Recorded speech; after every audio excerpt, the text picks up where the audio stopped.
C'est simple, je sais jamais quoi manger au petit-déj et là j'ai décidé de me faire mon propre granola. Vous allez voir, c'est la meilleure recette, vraiment forever. On va commencer par faire notre petite sauce. On vient ajouter 100 g de compote de pommes non sucrée, une grosse cuillère à soupe de miel. Là on vient prendre du beurre de cacahuète, je vais en mettre 2 grosses cuillères. Hop.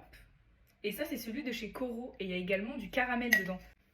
On vient passer ça un petit coup au micro-ondes. Donc là on est bon. Après moi mon beurre de cacahuète il est crunchy donc forcément il y a des petits morceaux. On vient ajouter un tout petit peu de cannelle. Évidemment pour tout granola qui se respecte il faut du flocon d'avoine. Donc là on vient en mettre 150 g. Et là du coup on vient verser notre mélange. On mélange bien. Maintenant évidemment on prend ces oléagineux. Alors moi là je vous avoue j'ai un peu de tout. Donc là on vient mettre environ j'aurais dit 3-4 cuillères quoi.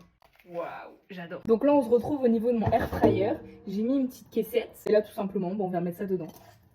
On essaye d'étaler en fines couches. Voilà ce que ça donne. Maintenant on va enfourner à 170, 12 minutes environ. Du coup en attendant que ça cuise, moi je vais venir mettre du chocolat noir, environ 100 g.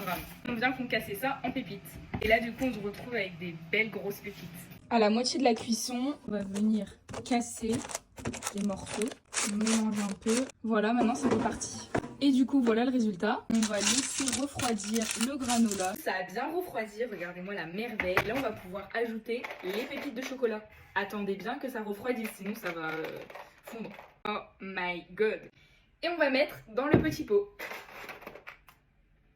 Et voilà le résultat. Vous avez un magnifique granola et de qualité. En tout cas, n'hésitez pas à le tester et n'hésitez surtout pas à me faire des retours. Bisous!